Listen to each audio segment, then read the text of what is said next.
Vocês já viram essa fala do ministro Luiz Fux que viralizou recentemente?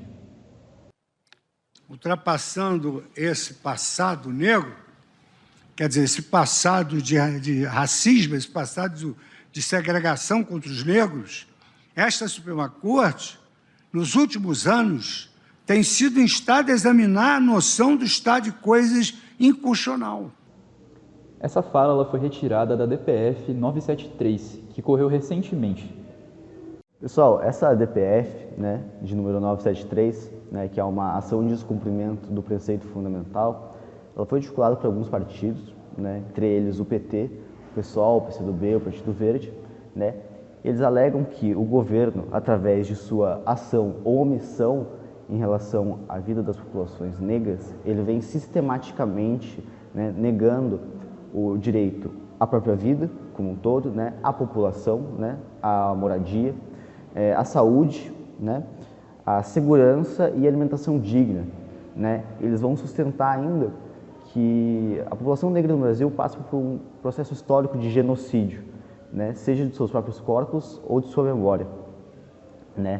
E muito na esteira do que a gente vem vendo, de letalidade policial, de aumento no uso das forças policiais, militares. Perceba que o ministro utiliza a palavra passado negro e logo depois ele se corrige percebendo que tinha cometido um erro. E isso não é à toa. Essa ideia de que no Brasil não existe racismo, essa ideia de que não existe essa divisão racial no Brasil, ela vem de uma construção histórica de tentar criar uma identidade brasileira totalmente unificada, onde não existe violência. E isso acaba sendo violento de outras maneiras não necessariamente violentas, apesar de que sim, ocorre a violência, mas no dia a dia você tem diversas expressões racistas ou até simplesmente dialogando com um amigo negro ou simplesmente com a sua família, você pode acabar cometendo uma fala racista, porque isso vem do imaginário brasileiro de que não existe essa divisão racial no Brasil, que não existe desigualdade racial no Brasil, quando negros todos os dias sofrem violência, seja policial ou seja de alguma fala racista e que foi normalizada pela população brasileira. É interessante, como o Guilherme falou anteriormente, como que esse racismo à brasileira, ele se articula. Então, para além das violências que podem ser deflagradas de maneira mais clara, seja numa abordagem policial, que é muito mais brutal e acontece muito mais com pessoas negras, sobretudo as de origem periférica, seja num comentário acerca do cabelo, da textura do cabelo de uma pessoa negra, da largura de seu nariz, da cor da sua pele mesmo, seja com termos racistas, esse racismo ele vai se reproduzindo e se articulando de diversas formas. E ele tem uma característica muito particular, o racismo brasileiro, que é de que, através também do mito da democracia racial, que vai ser muito propagado no Brasil a partir dos anos 30, como se a senzala fosse um espaço de coexistências que muitas vezes eram harmônicas, e que o Brasil seria um país extremamente mestiço, então não haveria racismo. Através dessa ideia se propagou o ideal de fato de que o Brasil não existia racismo, ou de que pelo menos se ele existia de maneira muito pouco evidente. E é interessante como a sociedade brasileira no geral, ela não só não se considera racista, como ela se articula e se organiza a fim de apontar outras sociedades como racistas. Por exemplo, quando tem um jogo de Libertadores, entre o time brasileiro e o time argentino, o time brasileiro e o time paraguaio, o time brasileiro e o time uruguaio, e quando, infelizmente, existem muitas ofensas racistas por parte desses argentinos, desses paraguaios, desses uruguaios, a jogadores, a torcida brasileira, você vê uma mobilização muito grande em redes sociais para atacar esses outros sul-americanos, a fim de denotá-los como racistas. E a sociedade argentina, uruguaia, paraguaia tem muitos elementos racistas e talvez de fato sejam sociedades racistas. Porém, o próprio Brasil é uma sociedade extremamente racista. né? E esse racismo ele é deflagrado de inúmeras formas, como a gente tinha visto anteriormente, né? Então, o racismo brasileiro, ele não só se articula internamente a fim de se defender e de criar no outro o ideal de que o outro é mais racista do que eu, como ele também se reproduz de diversas maneiras, né, a partir de uma construção histórica. Na verdade, essa questão racial no Brasil, ela é, como comentado anteriormente, ela é histórica.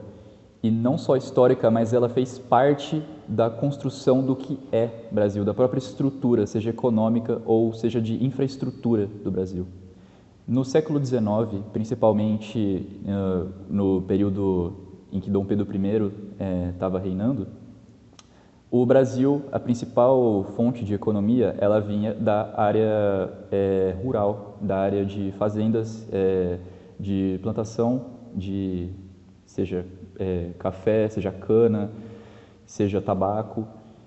Naquele período, principalmente o tabaco e a cana, né? E, enfim, até as outras questões como mineração, todas elas vinham do trabalho escravo.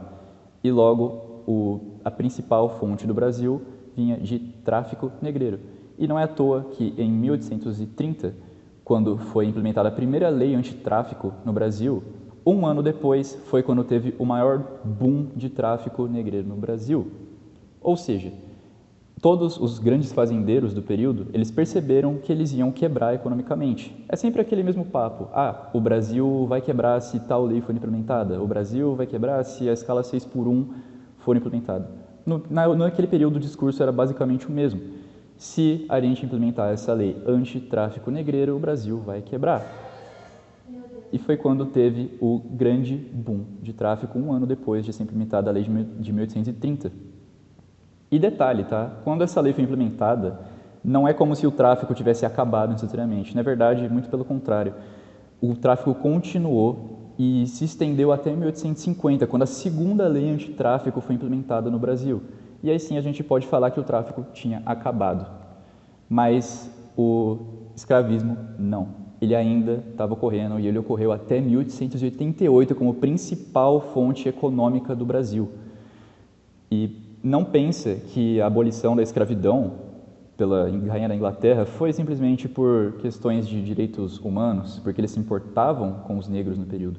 Não, foi simplesmente uma questão econômica, não era mais viável economicamente. Agora a gente estava em outro período em que escravidão não era a principal fonte de renda. Agora a gente tinha a Revolução Industrial, agora a gente precisava de um mercado e você precisava de, principalmente para a Inglaterra, precisava de um mercado interno nos países em que eles estavam colonizando para vender suas grandes produções, né?